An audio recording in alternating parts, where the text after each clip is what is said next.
Also like to ask Dr. Abhay sir to join, sir.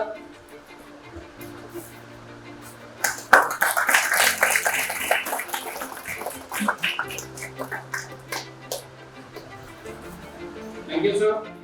Good morning, नमस्कार। कहा गया है जिंदगी बहुत हसीन है, कभी हंसाती है तो कभी रुलाती है। जिंदगी बहुत हसीन है, कभी हंसाती है तो कभी रुलाती है, लेकिन जो जिंदगी के भीड़ में खुश रहते हैं, जिंदगी उसी के सामने सर झुकाती है।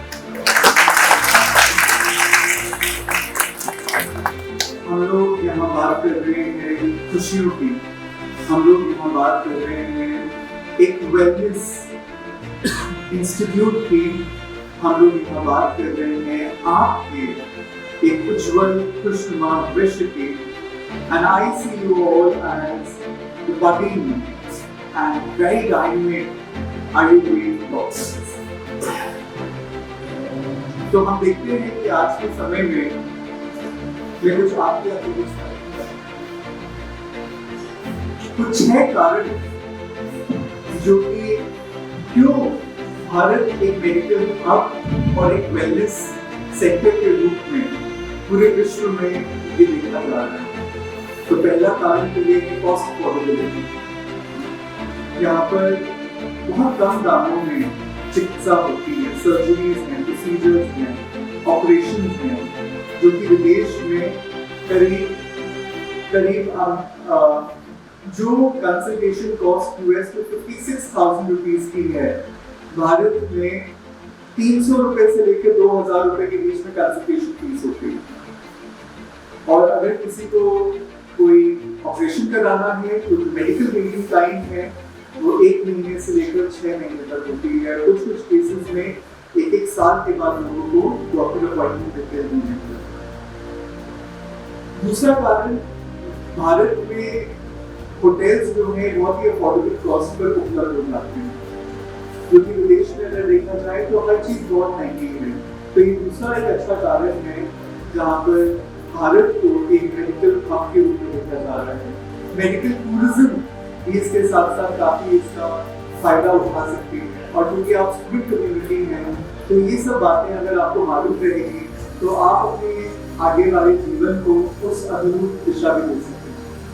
तीसरी बात, भारत आधुनिक भी है, भारत की जो शिक्षा प्रणाली है ब्रिलियंट। हम देखते हैं कि भारत के लोग आज बहुत बड़े बड़े मुकामों पर हैं, चाहे आप गूगल देख लीजिए, गूगल के सीईओ आप देख लीजिए, आप देखिए यूपी के जो प्राइम मिनिस्टर, वो भी उनका जो मूल उनका जो निवास है वो भारत की है।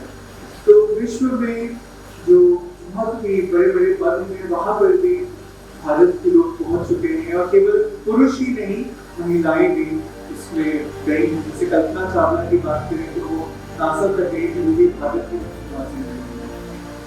चौथी बात, क्वालिटी हेल्थ केयर। तो यहाँ पर कहते हैं अतिथि देवो भव, अतिथि यहाँ पर देवता समान है। और ये जो स्पिरिचुअल फिलॉसफी है इसके अंतर्गत जो सेवाएं हो रही हैं वो हेल्थ केयर में बहुत अंदाज है। अगली बात है यहाँ पे जो थेरेपीज दिए जाते हैं, चाहे वो नेचुरल थेरेपी है तो ऑल्टरनेटिव मेडिसिन है। अगर हम एलोपैथी की बात करें तो विश्व में एलोपैथी एक आपका मेडिकल टाइप ऑफ ट्रीटमेंट है जो कि विश्व विख्यात है, लेकिन उसके अलावा जो मिनिस्ट्री ऑफ आयुष जो ऑल्टरनेटिव मेडिसिन में 5 और मेडिकल प्रणालियां में पद्धतियां हैं वो सब भारत में पाई जाती हैं। तो चाहे वो पंचकर्मा हो, चाहे वो किसी प्रकार का डिटॉक्सिफिकेशन रिचुअल हो, चाहे वो डाइट के बारे में हो, योगा के बारे में बात हो, नेचुरोपैथी की बात हो, सब यहाँ पर प्राप्त की जाती है। तो कई ऐसी कारण है जहाँ पर भारत को, इंडिया को एक मेडिकल टूरिज्म हब के रूप में देखा जा रहा है। तो क्या हम इस बात से अवगत में रूबरू हैं, और क्या हम अपने आप को किस प्रकार से तैयार कर रहे हैं वहां तक आगे दिखाने के लिए? जरूरी है इस बात को समझना कि मेडिकल टूरिज्म में और मेडिकल वेलनेस मेंटल केयर। तो मेडिकल जो टूरिज्म है वहाँ पर लोग आते हैं, भारत में अपनी चिकित्सा कराएंगे और थोड़ा सा कोई रिट्रीट करेंगे, एंजॉय करेंगे, अपना ट्रीटमेंट कराने के बाद एक महीना कुछ स्पेशल किया उसको प्लान करेंगे। लेकिन अगर हम वेलनेस की बात करें तो वेलनेस में prevention is better than cure से। और आयुर्वेद की जो फिलॉसफी है वो क्या, जब बीमारी हो जाए तब उपचार करें कि बीमारी हमें आए नहीं, जीवन शैली हमें अपनी ऐसी बना लें कि बीमारी की ना आए। The second approach कि हम जीवन शैली ऐसे बना लें कि हमको बीमारी ना आए। That's the philosophy of Ayurveda। और अगर आ भी जाती है तो हम कौन सी ऐसी चिकित्सा हम करें जिससे कि हम अपने आप को स्वस्थ करें। तो वर्ल्ड हेल्थ ऑर्गेनाइजेशन ने ये बात कही है कि wellness is just not about the absence of diseases। अगर हमारा शरीर स्वस्थ नहीं है या शरीर में कोई बीमारी नहीं है तो केवल इसका मतलब ये नहीं कि हम संपूर्ण रूप से स्वस्थ हो। बताइए, अब यहाँ पर आप सब लोग स्वस्थ मुझे लिख रहे हैं, लेकिन क्या कुछ संपूर्ण रूप से खुश है? इन अ कंप्लीट फॉर्म क्या आप खुश हैं? तो इसका मतलब कंप्लीट वेलनेस की तरफ हम अभी नहीं पहुंचे। तो वर्ल्ड हेल्थ ऑर्गेनाइजेशन ने कहा है कि इट इज अ स्टेट, ये एक ऐसी स्थिति है जहाँ पर शारीरिक स्वस्थता तो होती ही है, मानसिक भी होती है और सामाजिक वेलबींग भी होता है। तो वर्ल्ड हेल्थ ने कहा है कि जब कोई व्यक्ति अपनी क्षमताओं को पा लेता है, अपनी योग्यताओं को हासिल कर लेता है, अपनी काबिलियत को हासिल करने के रास्ते पर अग्रसर होता है, उसको वो रियलाइज भी करता है, तब एक वेलनेस प्रवेश करती है। उसने वर्ल्ड हेल्थ ऑर्गेनाइजेशन ने कहा कि रोजमर्रा की जिंदगी में जो चुनौतियों का हम सामना करते हैं, जैसे कि अभी आप यहाँ पर कॉलेज आते हैं तो हो सकता है कुलीग्स के साथ कोई बात ऊपर नीचे हो, आपने एंटर किया, बहुत अच्छे से स्माइल किया, दूसरे ने स्माइल ही नहीं किया। हो सकता है रास्ते में आते समय कुछ गाड़ी छू गई किसी और गाड़ी के साथ, वहाँ पर लोग चिल्लाना शुरू कर दिया, या घर पे समय पर हमको नाश्ता नहीं मिला, या टिफिन पैक करके हमको नहीं दिया गया, या मालूम चला कि हमारे फ्रेंड के रिश्तेदार की डेथ हो गई है तो हमारा फ्रेंड अब 15 दिन के लिए कॉलेज नहीं आ रहे हैं। तो बहुत तरह की बातें होती हैं जिसमें रोजमर्रा की चुनौतियों का सामना करते हैं, लेकिन वर्ल्ड हेल्थ ऑर्गेनाइजेशन कहती है कि इन चुनौतियों का भी सामना हम कर पाए, ऐसे कोपिंग स्ट्रैटेजीज, ऐसे कोपिंग मैकेनिज्म जिसको कहते हैं एडजस्टमेंट, जिसे कहते हैं पेशेंस, टॉलरेंस, अंडरस्टैंडिंग, जिसे विवेक कहा गया है, इन सब बातों को भी अगर हम अपनाते हैं तो वर्ल्ड हेल्थ ऑर्गेनाइजेशन उसको वेलनेस के कैटेगरी में रखेंगे।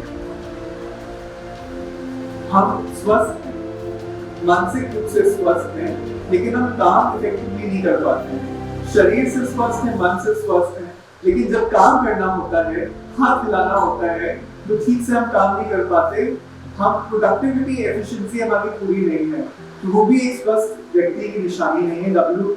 WHO इस बात पर भी हमारा ध्यान खिंचवा है। और चौथी बात वो कहते हैं, अगर व्यक्ति स्वयं में तो स्वस्थ है, मानसिक से भी, सामाजिक से भी और शरीर से भी, लेकिन समाज के लिए कुछ काम करने में नहीं है, तो भी संपूर्ण रूप से उसको स्वस्थ नहीं कहा जाएगा। तो हम अपने आप से प्रश्न पूछें, so I as a student, am I contributing to my family's wellness?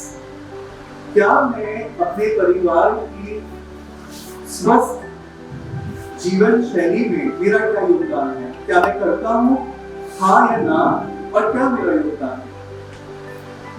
हम बात परिवार की कर रहे हैं जहाँ पर मम्मी पापा होते हैं, भाई बहन होते हैं, दादा दादी होते हैं, और अगर संयुक्त परिवार है तो चाचा चाची, ताई जी, ताऊ जी होंगे, उनके बच्चे होंगे।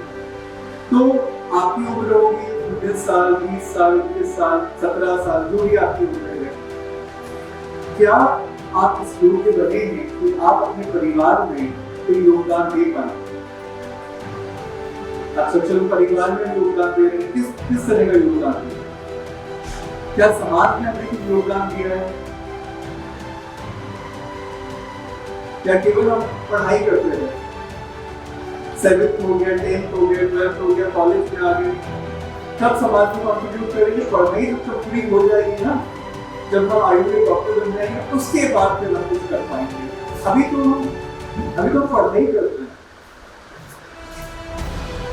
तो कहते हैं कम्युनिटी मैनेजमेंट, कहते हैं कि आप कोई ना कोई प्रोजेक्ट असाइनमेंट, जैसे आपके घर में भाई उनको कोई चीज दिक्कत है, कोई सब्जेक्ट है, तो आई कंट्रीब्यूट माय टाइम।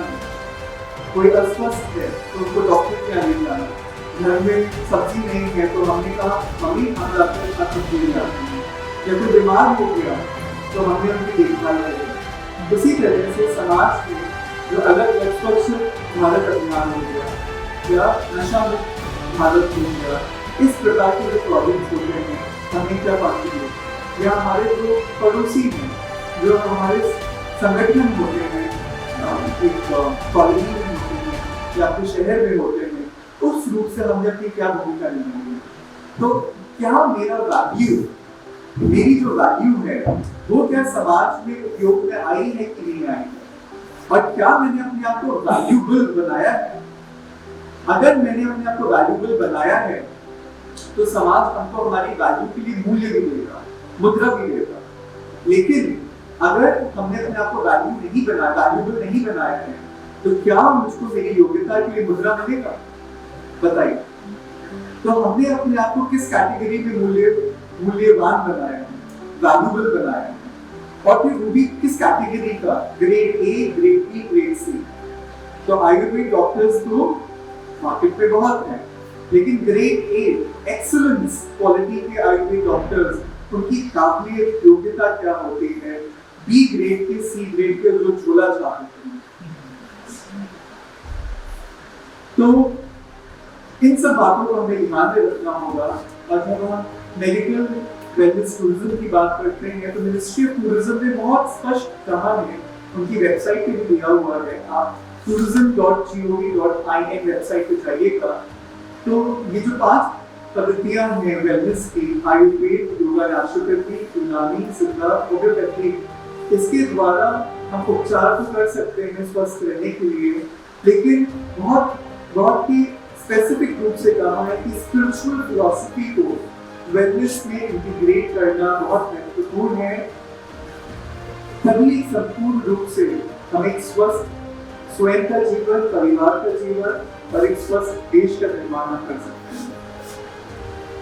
आप इस बात से राजी हैं कि जब स्पिरिचुअल विजडम, आयुर्वेद की जो फिलॉसफी है, क्या उसकी फाउंडेशन आध्यात्मिकता में है कि नहीं है? बताइए।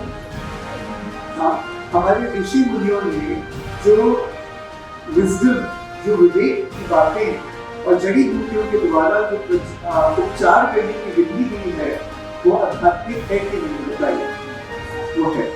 तो आज के समय में ऋषिकेश की yoga capital of the world क्यों करते हैं?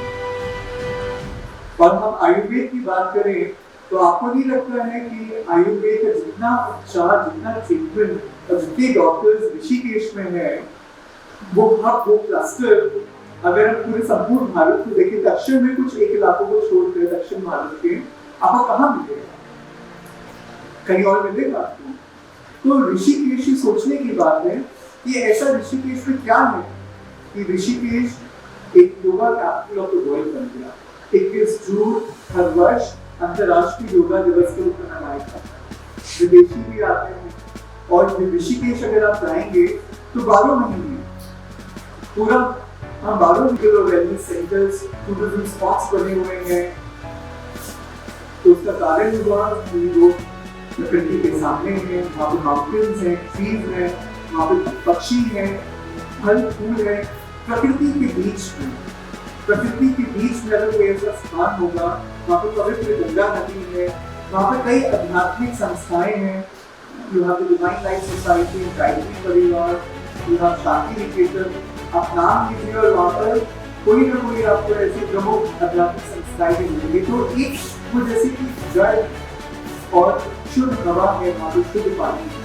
तो प्रकृति के बीच में रहकर और वहाँ पर आयुर्वेद ऐसे ट्रीटमेंट्स और अलग अलग जो पद्धतियाँ हैं उनका रसपान करके पेशेंट के लिए या prevention is better than cure की बात करते हैं तो व्यक्ति अपने आप को वहाँ पर ट्रस्ट करता है। केरला को भी देखा गया है एज ए क्लस्टर। तो उत्तर प्रदेश में ऐसे कौन से अलग अलग स्थान हैं जहाँ पर ऐसी ऋषिकेश ऐसी स्थिति हम बना सकते हैं। तो अगर आप अपनी प्रैक्टिस करें और अपनी प्रैक्टिस आप रेगिस्तान में करें तो चलेगा। तो ये सोचने की बात है कि लोकेशन का भी आपकी प्रैक्टिस पर बहुत इम्पैक्ट होगा। तो जो ये 6 शिक्षा प्रणालियाँ हैं मेडिकल की जो प्रणालियाँ हैं आयुर्वेद आप सब लोग इसके बारे में जानते हैं। योगा की बात करें, नेचुरोपैथी की बात करें तो ये भी जो सारे ऑल्टरनेटिव फील्ड्स ऑफ मेडिसिन हैं कहीं ना कहीं लोग प्रकृति के साथ और जो हमारे ऑर्गेनिक स्पाइसेस हैं, वेजिटेबल्स हैं, कॉन्डिमेंट्स हैं उसको इस्तेमाल करके भी सब दवाइयाँ बनती हैं और उसमें कुछ ट्रांसफॉर्मेशन करके ऐसे ऑयल्स बनते हैं जिससे उपचार किया जाता है। यूनानी मेडिसिन भी अगर देखा जाए तो ये मिडिल ईस्ट की तरफ से पर्शिया अरब कंट्री से आया और आज भी भारत में बहुत प्रचार प्रसार में विशेष रूप से जो हमारे मुस्लिम भाई बहन हैं वो यूनानी पद्धति को बहुत बहुत पसंद करते हैं और यूनानी डॉक्टर से अपना उपचार कराते हैं। सिद्धा योगा भी एक ट्रीटमेंट की विधि है और दक्षिण भारत में काफ़ी पाई जाती है और ये भी हमारे ऋषि मुनियों द्वारा दिया हुआ एक तरीका है जहाँ पर जीवन में खुशहाली और जीवन में एक आनंद की प्राप्ति मेडिकल ट्रीटमेंट के द्वारा की जाती है। और होम्योपैथी हम जानते ही हैं कि मीठी मीठी दवाइयों के द्वारा आप अपने आप को स्वस्थ करते हैं। और कहा भी गया है कि आज के समय में 70% से ज़्यादा जो बीमारियाँ हैं वो कैसे होती हैं psychosomatic. What is the quality of my thought throughout the day? मेरे स्वयं के विचार किस श्रेणी में आते हैं इस पूरे दिन में? नंबर 1 क्या वो पॉजिटिव थिंकिंग में करता हूँ? नंबर 2 क्या मैं नेगेटिव थिंकिंग करता हूँ? नंबर 3 क्या मैं वेस्ट थिंकिंग व्यर्थ चिंतन करता हूँ? और नंबर 4 क्या मेरे विचार साधारण है जिसको नेसेसरी बोला जाता है? तो अपने आप को ऑडिट करिए throughout the day, throughout the week and give a percentage to yourself. ये 4 कैटेगरी हो गए। अगर आपके पास नोटबुक्स हैं तो नोटबुक्स की निकाल लीजिए बिकॉज दिस 1 hour 45 minutes जो आपके साथ स्पेंड कर रहा हूँ it's not a one-way dialogue. So it's going to be an interactive session, it's going to be communication जहाँ पर हम कुछ एक्टिविटीज भी करेंगे और आपके मन में जो क्वेश्चन होंगे वो आप मुझे पूछिएगा। सो थ्रूआउट द वीक एक पूरे हफ्ते में अपने आप से पूछिए कितना % हम पॉजिटिव सोचते हैं, सकारात्मक हम सोचते हैं, जिसे कहते हैं आशावादी सोच, और नेगेटिव कितना परसेंटेज हम सोचते हैं। We are based thinking is what I don't have control over. Past में ऐसा क्यों हो गया, फ्यूचर में हमारे साथ क्या होगा, क्यों होगा, उनके साथ ऐसा क्यों हुआ, मेरे साथ क्यों नहीं हुआ, and what percentage do I give to necessary thinking? क्योंकि जरूरी चिंतन, सुबह उठना है, you have to freshen up, you have to come to college, you have a academic class to सोना है, breakfast, lunch, dinner, so that is all routine thinking. So give yourself, और आप मुझे बताइए कि रिजल्ट क्या है, कौन सी कैटेगरी को हम ज्यादा सोचते हैं, बताइए। 4 कैटेगरीज क्या लग रहा है आपको? सेल्फ ऑडिट करें, अपने आपको परसेंटेज दें और आप बताइए कि पूरे हफ्ते में, पूरे महीने में सबसे ज्यादा प्रतिशत किस कैटेगरी के विचारों को आपने दिया है, सकारात्मक, नकारात्मक, व्यर्थ की जरूरी। आपके फ्रेंड्स कुछ नहीं बोलेंगे, जो पहले जवाब देगा उसके लिए तालियां बजेंगी। देखिए एक हिम्मत तक अगर हम आगे बढ़ाएंगे तो सफलता मिलेगी। और ऐसे हम लोग एक दूसरे का मुंह देखें, पहले हम बोले वो बोले, क्या सोचेंगे, इतनी कोशिश ज्यादा होशियार बन रहे हैं। आज तो ओरिएंटेशन का पहला दिन है। हाँ, तो किसी ने कहा सकारात्मक, सब लोग जोरदार ताली बजा उनके लिए। Very nice. अच्छा, और बाकी लोगों का क्या विचार है? जरूरी विचार सबसे ज्यादा सोचते हैं throughout the thinking of the mind. तीसरा कोई और बताए? We have women also sitting over here. तो महिलाएं इसके बारे में क्या सोचती हैं? हाँ हाँ नेसेसरी और सबका एक जैसा आंसर है। करीब 50% क्लास या 40% क्लास आपकी महिलाओं की है, तो सारी महिलाएं यही सोचती हैं। तो देखना क्या है कि समाज में नकारात्मक चिंतन सबसे ज्यादा एक होता है आंसर हम अडैप्ट कर दें कि लोगों को सुनने में क्या अच्छा लगेगा, और एक होता है कि हम सच मिला। तो यहाँ जो सेक्शन हो रहा है कि किसी को दिखाने के लिए ये हमारे लिए, तो हम अगर अपने आप से सच, जितना हम अपने से सच बोलेंगे उतना हमको फायदा है। तो मैं अपने आप से क्वेश्चन पूछता हूँ, how am I feeling right now? अपने आप से क्वेश्चन पूछिए, how am I feeling right now? इस समय हम कैसा महसूस करते हैं? कई बार लोग कहते हैं पता नहीं, आप कैसा महसूस कर रहे हैं? ठीक ही है, बस सब चल रहा है। ये जो जवाब है, ये जो जवाब है दुविधा वाला जवाब है, और ये जो जवाब है खतरनाक स्थिति का जवाब है। हमें यही नहीं मालूम कि हमारे साथ क्या हो रहा है, बाहर क्या हो रहा है। बाहर ये रंग क्या है, गीला है, ये लाल है, हाँ, और आप कैसा महसूस कर रहे हैं पता नहीं।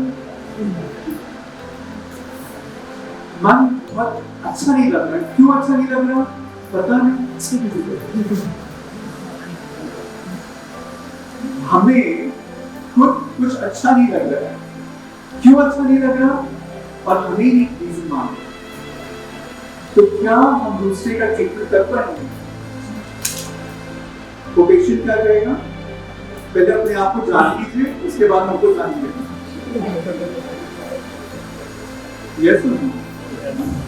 So it is very, very important that I should know what is going on in my own inner world.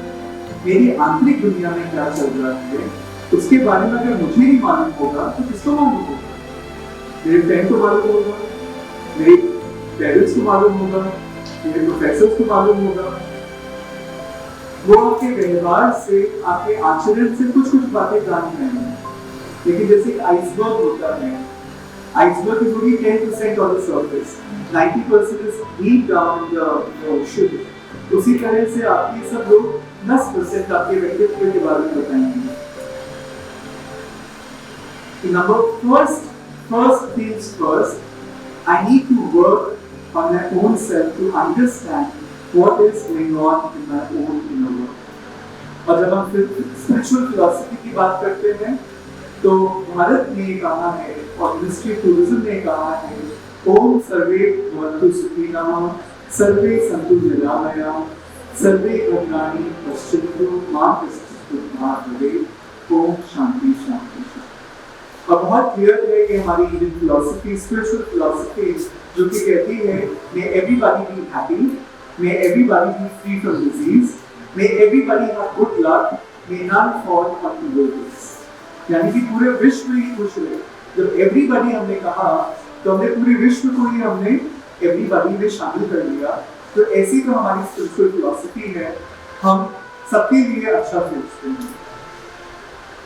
Mental wellness, हमने आंतरिक दुनिया की बात करी, तो हमारी आंतरिक दुनिया में क्या चल रहा है, ये मुख्य 4 ऐसे उसके डायमेंशंस हैं, जैसे थिंकिंग, फीलिंग, कनेक्टिंग और फंक्शनिंग। सो हमने थिंकिंग की बात करी, हमने पहले बात फीलिंग की बात करी।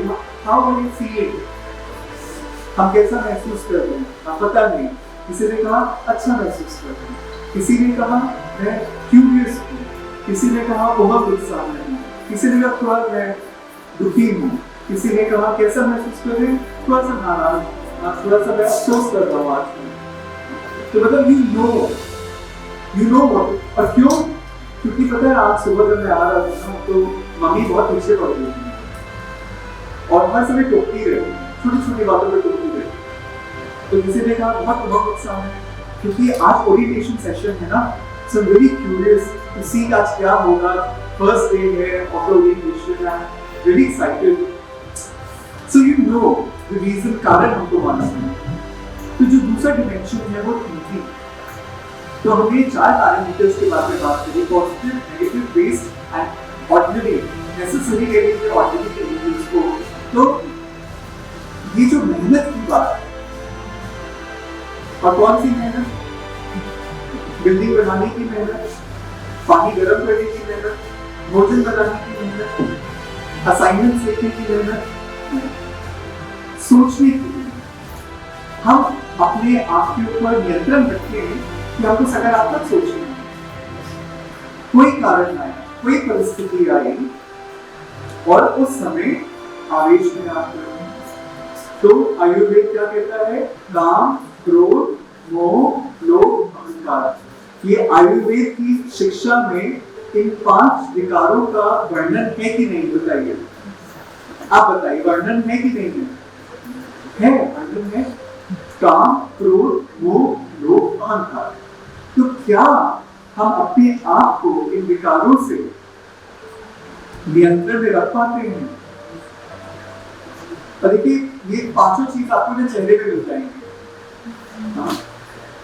देखने के लिए, सुनने के लिए, खाने के लिए जीभ हो गई, त्वचा हो गई, चमड़ी, हाँ, और नासिका सुगंध के लिए हो गया। तो आपकी जो इंद्रियां भी हैं, वो सारी इंद्रियां आपके चेहरे पे समा रही हैं। आप मान लीजिए किसी से हमें बात करनी हो और हम यूं बात करें, हाउ डज इट फील? हाँ, चेहरा ना रहे और हम ऐसे बातचीत करें, और चेहरा रहे तो हम बातचीत करें।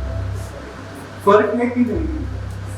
बहुत फर्क है, क्योंकि हमको सारा भाव क्या सोच रहे हैं, केवल शब्द नहीं, लेकिन उनके अंदर क्या चल रहा है वो भी हमको समझ मिलती है जब चेहरा सामने होता है।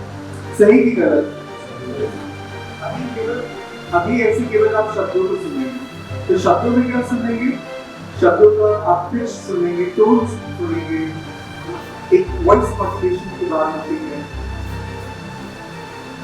और उन्हीं शब्दों को हम बदल दें। बताइए, फर्क था कि नहीं?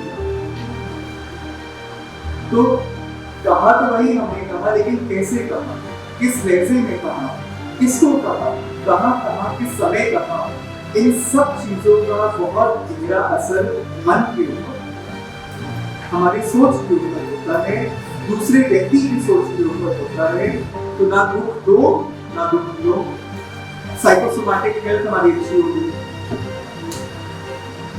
ये सुनो, भारत में 70% से ज्यादा बीमारियां साइकोसोमैटिक हैं। आप ये गूगल पे रिसर्च करिए, मोबाइल में रिसर्च करिएगा, the impact of psychosomatic diseases.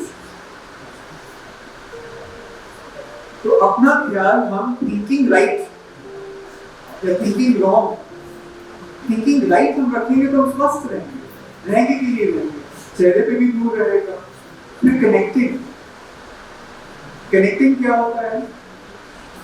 अकेले हम काम कर लेंगे, उनके साथ हम काम नहीं कर पाएंगे। हम अकेले कमरे में पढ़ाई कर लेंगे, ग्रुप में पढ़ने के लिए हमको मत बोलिए।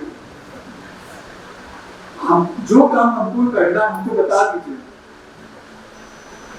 ये जो पर्सनालिटी है, ये जो व्यक्तित्व है, ये एक मुखी है कि बहुमुखी है? और क्या ये एक स्वस्थ सामाजिक स्वास्थ्य का प्रमाण है? नहीं। तो हम अपने अंदर ऐसा क्या परिवर्तन करें कि अगर हम एक संगठन में बैठना हो, संगठन में काम करना हो, और देखिए संगठन शुरू कहाँ से होता है? कहाँ से शुरू होता है? आप ही के परिवार से शुरू होता है। सबसे पहला संगठन कहाँ मिला? ईश्वर ने कहाँ दिया आपको? माता पिता भाई बहन के रूप में वो संगठन आपको मिला है। तो आप अपने आप से क्वेश्चन पूछिए, क्या उस संगठन को मैं हैप्पीनेस की श्रेणी पर जस्टिफाई करता हूँ या करती हूँ? क्या मेरे मम्मी पापा, मेरे भाई बहन मुझको सैटिस्फैक्शन का सर्टिफिकेट देंगे अगर एक एक्सरसाइज की जाए? और एक्सरसाइज में ये है कि आपको अपने मम्मी पापा से सैटिस्फैक्शन का सर्टिफिकेट लेना है, अपने भाई बहन से सैटिस्फैक्शन का सर्टिफिकेट लेना है। अगर वो आपसे सैटिस्फाई नहीं है, सैटिस्फैक्शन का कोई भी मानदंड हो सकता है, तो क्या वो आपको देंगे? तो बहुत से लोग सिर्फ दिलाते कि नहीं देंगे। तो देखिए, इसका मतलब हमारी मेहनत पूरी नहीं हुई है।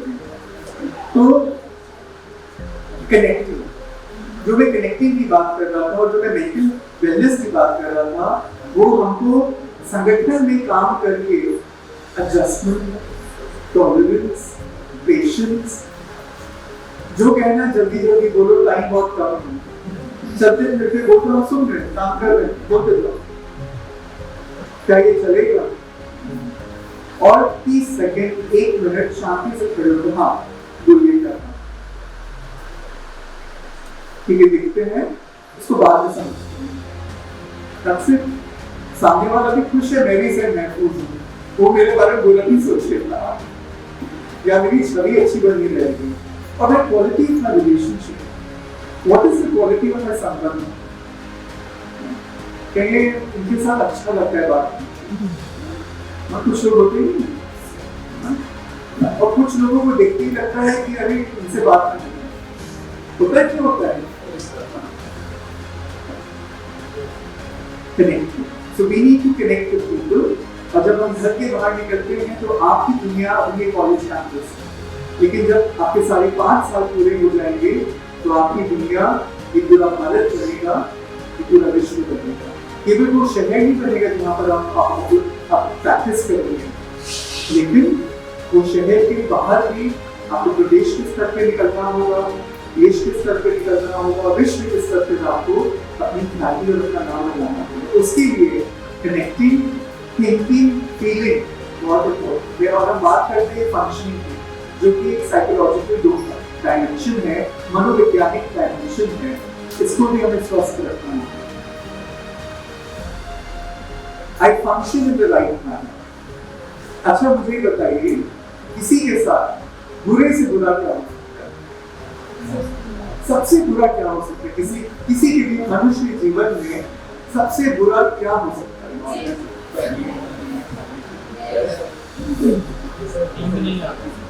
किसी ने कहा डेथ, किसी ने क्या था कोई और, किसी के लिए रीजन होगा। तो जो भी रीजन रहा, लेकिन अगर डेथ हो गई, किसकी डेथ हो गई? कोई बहुत ही करीबी, जिसको बहुत प्यार करते थे, उनकी डेथ हो गई। How am I functioning after the death? How much time do I take to recover from that loss?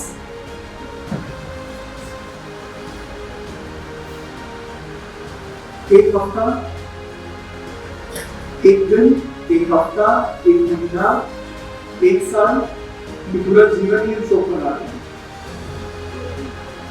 आपने देखे होंगे ऐसे समाज में कई लोग जो कि जीवन भर शोक मनाते रहते हैं उस एक व्यक्ति के चले जाने। तो क्या हम function normally on a daily basis?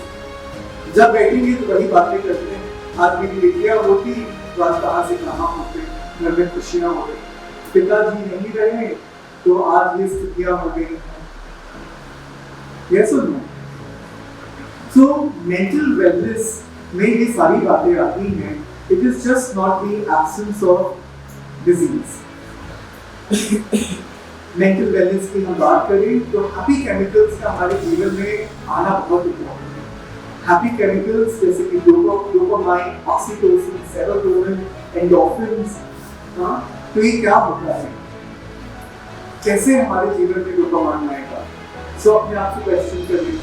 Ayurveda कहता है योगा करिए, तो क्या हम योगा रोज करते हैं? मिनिमम फिजिकल एक्टिविटी क्या हम रोज करते हैं? तो जब एक्सरसाइज नहीं करते हैं या सुबह उठकर हम अपना बेड को तय बनाते, कागज ऊपर को तय बनाकर हम रखते हैं, तो लगेगा कि एक काम मैंने पूरा कंप्लीट कर लिया। और जिससे ना अपनी दोपहर चादर पैर बना के ना रखी और रात को उसी पलंग पे आपको सोना होगा, वो गंदा मिले आपको, तो कैसा लगेगा? तो छोटी छोटी बातों से हम अपने दोस्त को अकम्प्लिश कर सकते हैं। ऑक्सीटोसिन, विश्वास। कोई मेरे अंदर विश्वास कब करेगा और मैं किसी दूसरे व्यक्ति के अंदर विश्वास कब करूंगा? आज के समय में ना किसी पर विश्वास नहीं कर सकते। कलयुग, घोर कलयुग, बहुत मुश्किल है। इतना धोखाधड़ी है, इतने छलाक हो गया आज के समय में। जेब कब आपकी काट ले कोई ना मालूम ही नहीं चलेगा। अगर पीछे से ना चाकू घोप देंगे आपके ऊपर। तो देखिए, सच्चाई सफाई, जितनी ज्यादा हम अपने जीवन में सच्चाई और सफाई रखेंगे उतना ज्यादा लोग हमारे अंदर विश्वास करेंगे और सहयोग देंगे, कोऑपरेट करेंगे। देखिए, ट्रस्ट किसी का जब हमारे अंदर होता है तो वो कोऑपरेट करता है कि नहीं करता।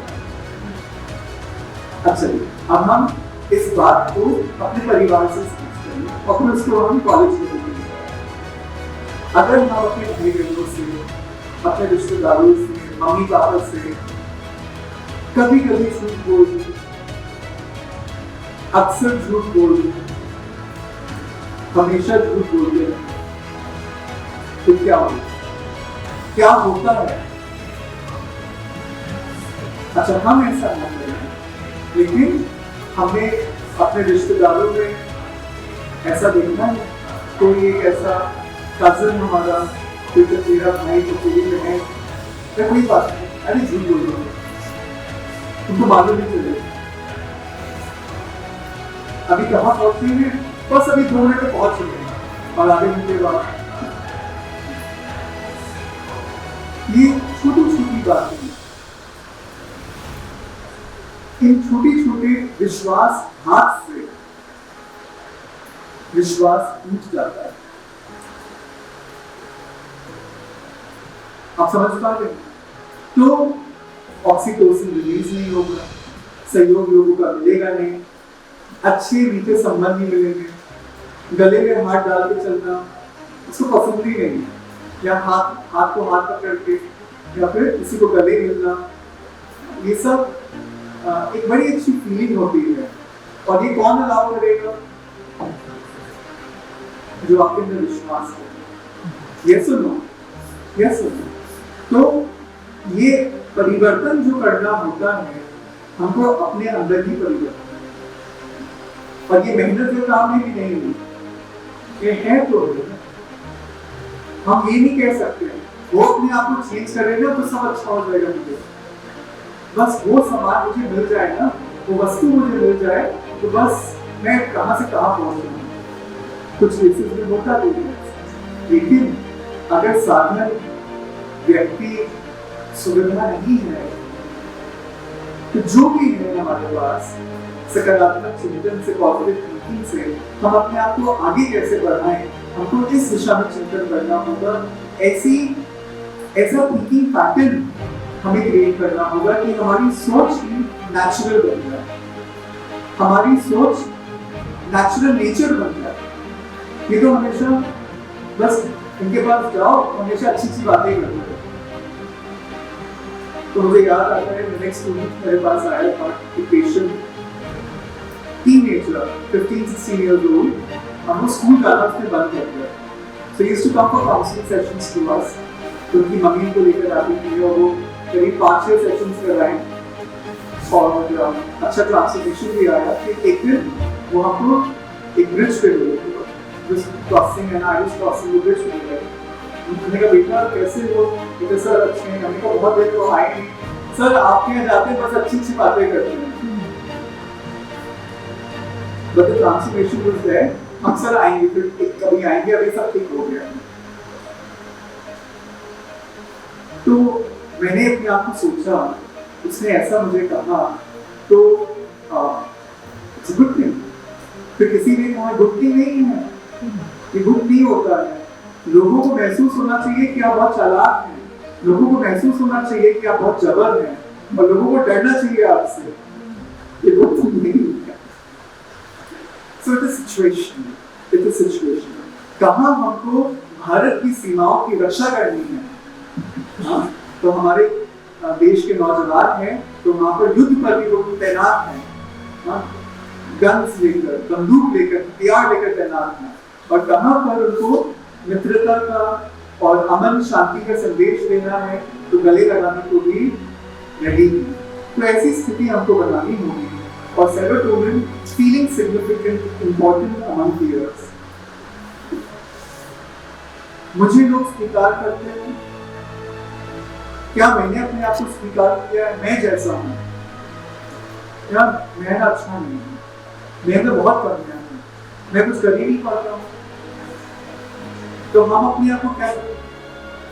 हम अपने आप को इस तरह के सजेशंस दें,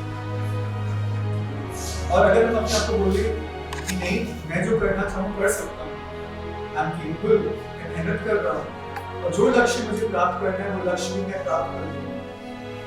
तो बताइए, पहले वाला कॉन्वर्सेशन और दूसरे वाले कॉन्वर्सेशन में कुछ अंतर होगा कि नहीं होगा व्यक्ति के जीवन में? आप बताइए, यस और नो? इस वजह से अगर हम जब मेंटल वेलनेस की बात करते हैं तो इन सब बातों पर हमें बहुत ध्यान देना है। जब कमी होती है सेरोटोनिन, ऑक्सीटोसिन, डोपामाइन, एंडोर्फिन्स की, तो कई प्रकार की छोटी-छोटी आदतें हमारे अंदर आती हैं, जैसे कि प्रोक्रास्टिनेशन, समय पे काम करना, आलस्य, अलबेलापन, ऐसे ऊर्जा की कमी, थकावट, चिड़चिड़ापन, तनाव, या आपकी सेल्फ स्टीम में कमी। सेल्फ स्टीम की कमी का उदाहरण आपको देता हूँ। तो एक बार कॉलेज में कुछ स्टूडेंट्स लाइब्रेरी में बैठे हुए थे, और उसमें एक व्यक्ति था जो कि कई दिनों से उसने क्लासेस अटेंड नहीं करी थी, और उसने अपने कुलीग से नोट्स मांगे। तो कुलीग ने सबके सामने कहा, तुम कुत्ते की तरह भौंको तो तुमको मैं नोट्स दे दूंगा। और उसने क्या किया, वो कुत्ते की तरह भौंका, सब हंसने लगे, उसने उसको नोट्स दे दिया। अब आप बताइए, ये किस बात का प्रमाण है? Low self esteem, high self esteem. Low self esteem स्वस्थ है, हेल्दी, पढ़ा लिखा, इंग्लिश मीडियम का पढ़ा लिखा, सारी बातें हैं, लेकिन लो सेल्फ स्टीम वाले व्यक्ति के साथ लोग मित्रता करेंगे। अब आप सोचो, पब्लिक के लिए उसने ऐसा किया, नोट्स लेने के लिए, खुद का स्वमान कैसा था उसका? खुद का स्वमान कैसा? तो जब ये केमिकल्स की कमी हमारे जीवन में हो जाती है तो मन की ऐसी स्थिति हो जाती है, और फिर आदमी इन कारणों से कॉर्टिसोल रिलीज करता है। कॉर्टिसोल स्ट्रेस हार्मोन, टॉक्सिक, और शरीर में इकट्ठा हो जाएगा तो फिर डिजीज, सिर में दर्द, गर्दन में दर्द, पीठ में बहुत दर्द होगा, यहाँ पर बहुत दर्द होगा, पेट में दर्द होगा। ये सब क्या है? मूड स्विंग्स हो गए, सोशल फोबिया, किसी से मिलना नहीं चाहेंगे, कम बात करेंगे, घबराहट हमारी शुरू हो जाएगी, उमंग उत्साह नहीं रहेगा। तो ये सारी चीजें चेंज करने के लिए हम ऐसी जीवन शैली को अपनाएं जहाँ पर ये 4 chemicals regular on a daily basis हमारे अंदर इंक्रीज होते हैं। तो हम टू डू लिस्ट बनाएं, हमारे जीवन का लक्ष्य क्या है, हमें क्या करना है, हम सात्विक नहीं तो कम से कम राजसिक भोजन करें, और तामसिक तो आयुर्वेद बताता है क्या क्या होता है, क्योंकि आप लोग आयुर्वेद के छात्र हैं, इस वजह से मैं आपको बोल रहा हूँ सात्विक, राजसिक, तामसिक। अगर आप आयुर्वेद के छात्र नहीं होते हैं तो ये शब्द मैं आपको नहीं बोलता हूँ, क्योंकि भोजन तो भोजन है, लेकिन आपकी शिक्षा प्रणाली के अंतर्गत जो बातें कही गई हैं, मैं ये शब्द आपको बोल रहा हूँ, तो आपको अपने आप से क्वेश्चन करना होगा, what am I doing in the food category? भोजन आहार आप किस प्रकार का लेते हैं, और कुछ प्रकार के संगीत हो गया, कुछ लेखन हो गया, कुछ चित्रकारी हो गई, या कुछ अच्छी मीठे बातचीत, कॉन्वर्सेशंस, सोशलाइजिंग, जैसे कोल्ड शावर, गर्म पानी से नहाते हैं कि नॉर्मल वाटर से नहाते हैं? तो कहते हैं कोल्ड शावर लेने से, नॉर्मल पानी नहाने से भी ऐसे ऑक्सीटोसिन होती है। तो ये सारी चीजें हमको देखना होता है। सूरज की रोशनी, सुबह की जो सूरज की रोशनी होती है, यहाँ बंद चार दीवारी में ही ज्यादा समय में बिता देती है, तो सेरोटोनिन रिलीज होगा अगर हम सूरज की रोशनी को ध्यान रखें। Ultraviolet harmful UV rays की बात करते हैं, मैं सुबह की बात करूं जब विटामिन डी हमको सूरज की रोशनी को लेने से मिलता है। मुस्कुराहट, थोड़ी सी smiling, meditation, mindfulness practice, gratitude journaling, इन सब बातों से हम अपने आप को स्वस्थ रख सकते हैं।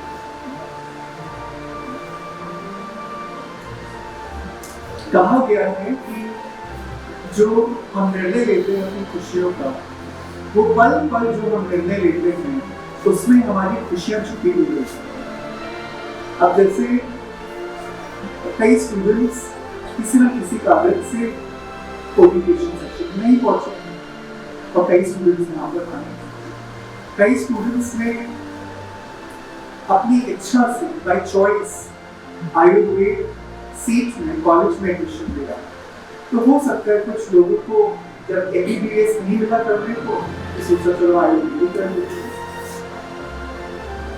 So did Ayurveda seat happen to me by choice or by chance? ये अभी का बस कोई बात नहीं, सबने बाय चॉइस किया, मैं कहीं भी रहा हूँ किसी ने बाय चांस किया। लेकिन ये क्वेश्चन हमें अपने आप से पूछना होगा, ये तो क्या होगा जैसे होता नहीं है कि लतर के बस चल रहे हैं, रेंज के बस चल रहे हैं, तो 5-5.5 साल फिर ऐसे निकलेंगे। तो अपने अंदर एक क्लैरिटी होना चाहिए, और हम जब ये निर्णय लेते हैं सोच समझ कर, ऑलवेज आस्क योरसेल्फ क्यों, व्हाई। अगर आप कोई काम कर रहे हैं, आस्क योरसेल्फ व्हाई। मैं किसी को खुश करने के लिए कर रहा हूं, मैं अपने आप को खुश करने के लिए कर रहा हूं। पैसा नहीं है, पैसे कमाने के लिए कर रहा हूं, अपने को योग्य बनाने के लिए कर रहा हूं, किसी को दुश्मनी उनको दिखा देंगे, उनको प्रूफ करने के लिए कर रहा हूं। होता ही नहीं। So ask yourself this question why. Always ask yourself. जब आपने और अगर आपको आंसर नहीं मिला तो मैं तो ये कहूँगा कि डोंट गो अहेड। जब तक आपको उस why का, क्यों का जवाब ना मिले तो कर्म में मत आओ, वो कर्म मत करो। और जब जवाब मिल जाए और कर्म आप कर लो तो फिर रिग्रेट भी मत करो।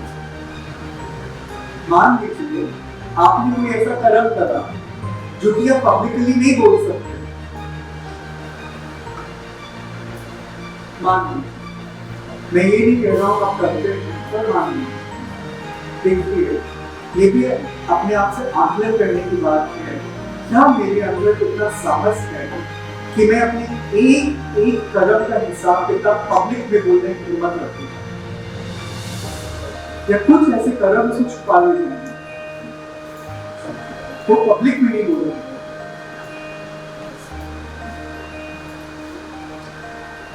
In the moments of my life, my destiny will be shaped.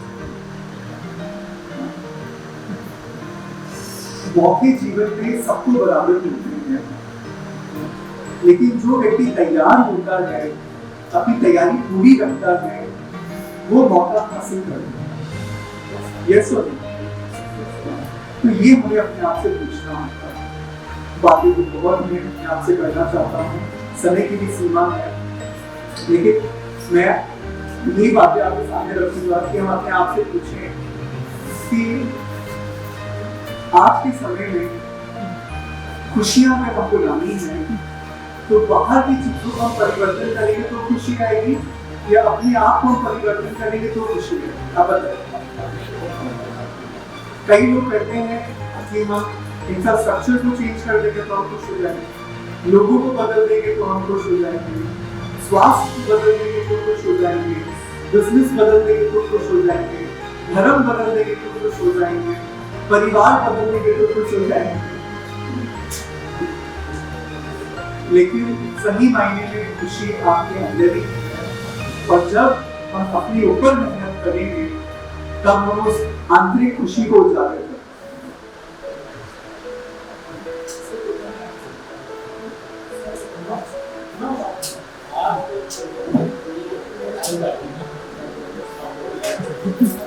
तो देखिए, ज्यादा आसान होता है अपने आप को कंट्रोल करना, और आज के समय में एक कहावत कही गई है, the winds and the waves are always on the side of the ablest actors। यानी कि जो तूफान और जो आंधी है वो उस कैप्टन की दिशा के अनुसार चलेगा जो कि योग्य होगा। जो कैप्टन योग्य होगा, आंधी तूफान भी उसके अनुकूल चलना शुरू कर देती है, वो अपने जहाज को उस आंधी तूफान से भी निकाल कर बाहर पार ले जाए। तो मैं एक कहानी छोटी सा सुनाऊंगा। दो मित्र जंगल में गए और वहां पर शेर आ गया। तो पहले मित्र ने दूसरे मित्र से कहा, जल्दी भागो, देखो शेर आ गया। तो दूसरा मित्र रुक गया, वो नहीं भागा, पहला मित्र भाग रहा और वो जूते पहनने लगा। तो पहले मित्र ने कहा, तुम भाग क्यों नहीं रहे हो, शेर आ जाएगा, भागो। कहते मैं जूते पहनकर मैं भागूंगा ताकि शेर तुमको खा जाए और मैं बच जाऊं। ऐसी स्थिति है आज के समय में, कट और कॉम्पिटिशन जैसे कहते हैं, हम ऐसी स्थिति में हैं। तो क्या वो हमारा मित्र था जिसको हमने मित्र समझा, क्या वो हमारा मित्र था? सुनने में आती 10 साल पुरानी दोस्ती, 5 साल पुरानी दोस्ती, आपकी एज के हिसाब से 5 साल पुरानी दोस्ती, वहीं तो 40 साल पुरानी दोस्ती, और घर पूरा खाली करके भाग गए। सोच भी नहीं सकते थे 40 साल पुरानी दोस्ती, और क्यों पूरा घर छोड़ के गए, और जब लौट के आए तो पूरा घर खाली, भाग गए, कहाँ गए नहीं मालूम। 40 साल पुरानी दोस्ती। तो कभी कहाँ रह गई है हमारी समझ में रह गई, कभी कहाँ रह गई है। जैसे हीरा है, हीरे के ऊपर धूल अगर चढ़ जाए तो क्या हीरा बेकार हो जाता है? तो क्या पत्थर बन जाएगा? आप धूल को साफ कर दीजिए, वो हीरा फिर चमकने लगेगा। तो ऐसा ही ये आंतरिक गुणों का हीरा हमारे अंदर। कौन से गुण है? हमारा determination, maturity, discipline, sincerity, punctuality, honesty, unity, cooperation, tolerance, ये सब गुण हमारे अंदर हैं। और इसको जब हम रोज इसकी सफाई करेंगे, सफाई कैसे करते हैं? Self audit, when you check yourself, क्या ये गुण मेरे अंदर है कि गायब हो गए? गायब कैसे हो गया? किसी से लड़ाई हो गई, लड़ाई हो गई तो धीरज का गुण हमारा गायब हो गया। उस वक्त जब धीरज हमको चाहिए था वो गायब हो गया। अब शब्द हमने बोल दिया, और शब्द तो बोल दिए और बहुत नाराज हो गए। अब क्या होगा? लड़ाई झगड़ा होगा। लेकिन क्या वो हमेशा के लिए गायब हो गया या फिर से हम उसको जारी कर सकते? इसका मतलब समय आने के समय हमें जब रोज अपने उस गुण को रोज हमने सेल्फ ऑडिट नहीं किया था, उसको प्रैक्टिकल यूज में हम नहीं लाए थे, तो परिस्थिति के टाइम पर वो सामने नहीं आया। हम चुप रहते, हम शांत रहते, तो वो आंधी तूफान निकल जाता और इतनी बड़ी समस्या संकट की हमारे सामने आती। जैसे कि तना हुआ पेड़ है, जब आंधी तूफान आएगा बहुत तेज, तो तने हुए पेड़ को वो उखाड़ कर उड़ा कर ले जाएगा। लेकिन घास क्या करती है? वो छूट जाती है, वो आंधी तूफान से लड़ाई नहीं करती है, तो समझदार है, विवेक। तो हमारे अंदर ये जो गुणों का खजाना है, उसको हम रोज सेल्फ ऑडिट करें, उसको प्रैक्टिकल यूज में लाएं। जितना ज्यादा हम इन सब चीजों को प्रैक्टिकल यूज में लाएंगे उतना हमारे लिए अच्छा होगा। तो सेल्फ मैनेजमेंट इन 4 स्तर पे होता है, physical, social, mental and spiritual. और मैं स्पिरिचुअलिटी को, आध्यात्मिकता को मैं फाउंडेशन मानता हूँ। नहीं तो हाल क्या होगा विजय माल्या वाला, हाल क्या होगा डॉक्टर रॉय सहारा शहर वाला। कमी कहाँ रह गई? क्या बुद्धि मतलब है, आईक्यू में कमी, क्या उनके स्वास्थ्य में कमी थी, क्या उनके सामाजिक व्यवहार में कमी थी?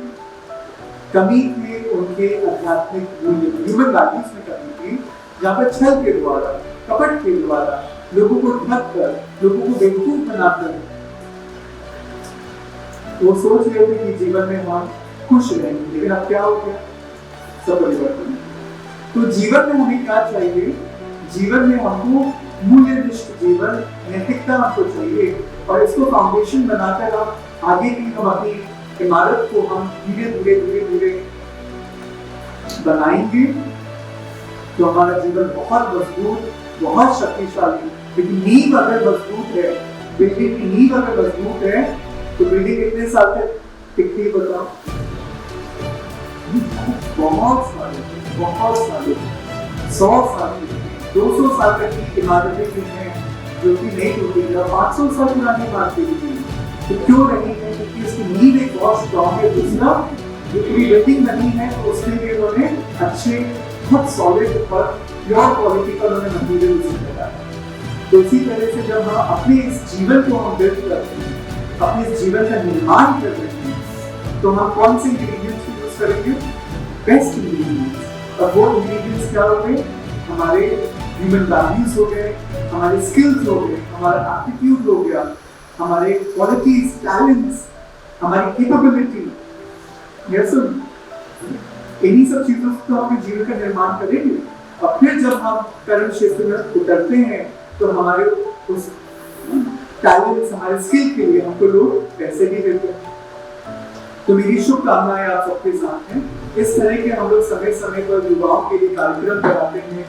हाँ, हम लोग वर्ल्ड मेंटल हेल्थ वीक्स कराते हैं, इंटरफेथ रिलीजियस और स्पिरिचुअल कॉन्फ्रेंसेस कराते हैं।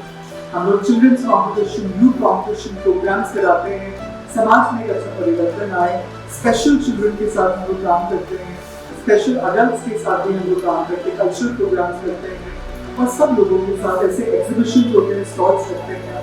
तो आज के समय में देश को सक्सेसफुल लोगों की जरूरत नहीं है, इंटेलिजेंट लोगों की जरूरत नहीं है। आज के समय लोगों को, जो लोग प्यार से बात करते हैं, शांति जीवन में बनाकर रखते हैं, हीलर्स हो, पीस मेकर्स हो, लविंग पीपल हो, स्टोरी टेलर्स हो।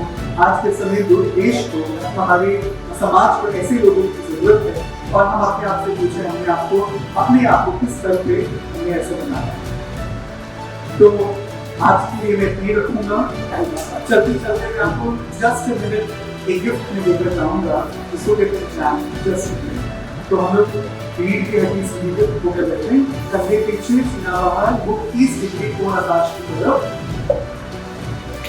और जो ध्यान निर्देश में आपको दूंगा उसको आप बहुत ध्यान से सुनेंगे। अपनी आंखें बंद कर लें, या अगर अपनी आंखें खुली रखी है तो सामने इस दिए पर अपनी आंख को टिकाएं, और एक गहरी सांस अंदर लें, गहरी सांस बाहर निकालें। पुनः एक गहरी सांस अंदर लें और एक गहरी सांस बाहर निकालें।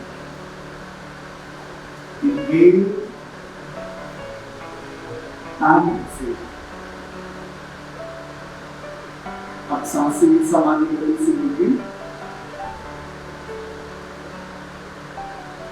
और अपने आप को महसूस कराएंगे कि मैं एक शक्तिशाली एनर्जी हूं। मेरे अंदर ये जो दिव्य ऊर्जा है, ये बहुत ही पवित्र, प्योर, शुद्ध और सात्विक। मैं जो करना चाहूँ वो कर सकता हूँ।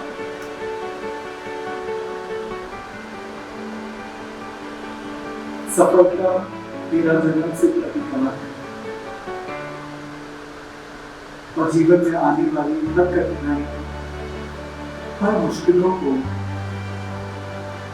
सामना करके पार करने की क्षमता मेरी इस दिव्य ऊर्जा में समाई हुई है। मैं शुद्ध हूँ, पवित्र हूँ, शक्तिशाली। I am the being of light. I am the powerful, prosperous energy. और धीरे से अपने हाथों की सिद्ध रखते हैं और एक स्वर सब कहेंगे कि मैं भगवान का बच्चा हूँ। मैं जो करना चाहूँ मैं कर सकता हूँ। मैं शक्तिशाली हूँ, मैं पवित्र हूँ। मुझे से हाथ नीचे रखा लेंगे और दोनों हाथों की हथेलियों को रखेंगे। हथेलियों के बीच में इस गर्म ऊर्जा को अपने नेत्रों के ऊपर रखें। अपने दोनों गालों पे रखेंगे, दोनों कानों पे, गर्दन के पीछे और प्रार्थना मुद्रा बनाते हुए हथेलियों के सिर के साथ।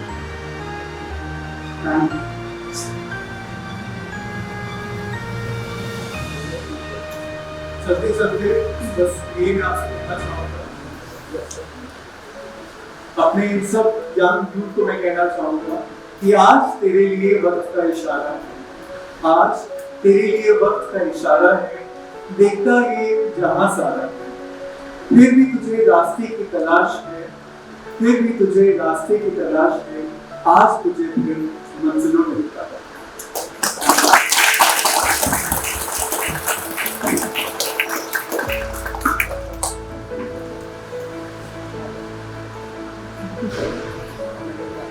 Thank you so much, sir. On behalf of Gold Ayurvedic Medical College and Hospital, I would like to express my sincere gratitude to you for your exceptional, motivational, inspiring, and informative session, and for sparing your valuable time for our newly admitted first year students. Thank you so much, sir. And now I request our honorable principal, sir, Professor Odesh, sir, and Dr. Prabhat, sir, to honor sir with the memento and certificate. मुझे विश्वास है कि आप लोगों को ये session पसंद आया, ज्ञानवर्धन हुआ होगा। यदि किसी को कुछ संशय है, कुछ शंका है, तो शंका समाधान अभी कर सकते हैं, अपने क्वेश्चन पूछ सकते हैं। तो देरी है तो खड़े होके अपनी बात, किसी को कुछ पूछना है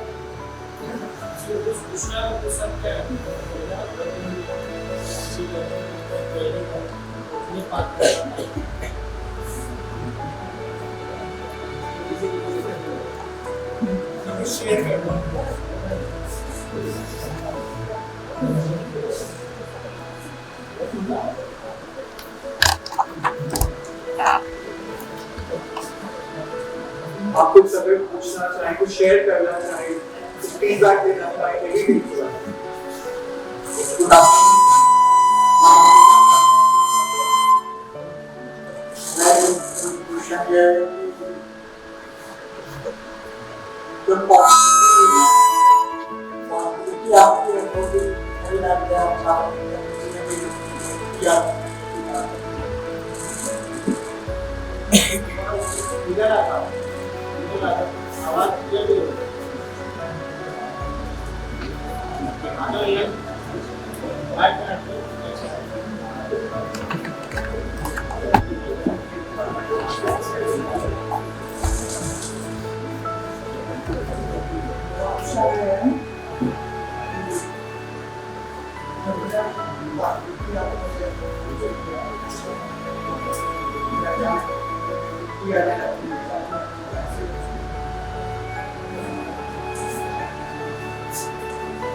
बहुत ही अच्छा सवाल पूछा है आपने कि रेगुलर पॉजिटिविटी आती है कभी कभी, और कभी कभी रेगुलर नेगेटिविटी भी आती है। इसको कैसे देखें? तो जैसे हम लोग ने अभी एक्सरसाइज करना, इसका अभ्यास है, इसको बोलते हैं पॉजिटिव पावरफुल अफर्मेशन। तो हम अपने आप को इस तरह पॉजिटिव पावरफुल अफर्मेशंस दें कि हम कौन हैं, हम कौन हैं। तो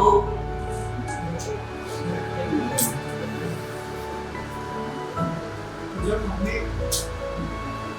हम जब अपने आप में पॉजिटिव पावरफुल अफर्मेशंस देते हैं, तो जैसे मैंने कहा मैं कौन हूँ, तो मैंने कहा I am the child of the almighty authority, और मैंने ये कहा कि मैं पहले के लिए कहा कि मैंने उसको महसूस किया। तो जब मैंने इस बात को महसूस किया तो मेरा तो कुछ हो ही नहीं सकता बुरा, और अगर बुरा हो गया है तो मैंने उस बात को रियलाइज करके, अगर मुझसे कोई गलती ऐसी हो गई है, उस बात को रियलाइज करा, क्षमा मांगने में बहुत शुद्ध मन से अपने साथ ये प्रण किया कि दोबारा मैं ऐसा नहीं करूंगा, and I move on, and I move on। दूसरी बात, शुक्राना करना शुरू कर दें, थैंकफुलनेस, ग्रैटिट्यूड, छोटी छोटी बातों पर, जैसे कि हम सुरक्षित सोए, हम सुरक्षित जागे, हमारे पेट में पर्याप्त भोजन है, उसके लिए हम शुक्रिया करें। हम इस बात के लिए हम शुक्राना करते हैं कि हमारे पास अच्छे दोस्त हैं, अच्छे परिवार में हमने जन्म लिया, तो इससे हमारे अंदर पॉजिटिविटी का संचार बनना है। ये तो भूल जाते हैं, जैसे हनुमान जी मूर्छित हो गए थे, उनको अपनी शक्तियों का आभास भी नहीं हुआ, वही हालत हम लोगों की भी हो जाती है। हम अपनी कैपेबिलिटीज, अपने पोटेंशियल को, अपने सामर्थ्य को हम लोग भूल जाते हैं, और हमारे अंदर जो सकारात्मक ऊर्जा का संचार है वो दब जाती है। तो ऐसे नित्य जब हम अभ्यास करते हैं, फिर जो एक लंबा समय आता है नेगेटिविटी का, वो नहीं आएगा, गारंटी है कि नहीं, लेकिन इसको छोटे छोटे स्टेप से अभ्यास से आपको रोज करना है। Thank you. Any other question? कुछ फीडबैक देना चाहते हैं, कोई बात कहना चाहते हैं? हाँ, खड़े होकर भी बोल सकते हैं, माइक की जरूरत नहीं है, यहाँ पर आने की जरूरत नहीं। Any one last, state one last.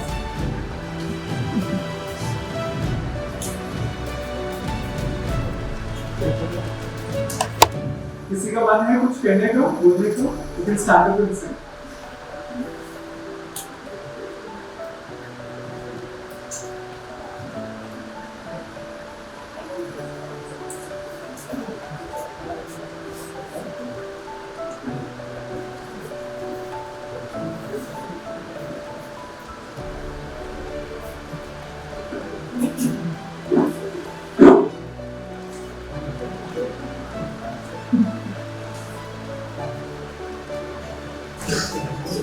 मैं श्री शोभित जी और उनकी पूरी टीम को जैसे बधाई देता हूँ।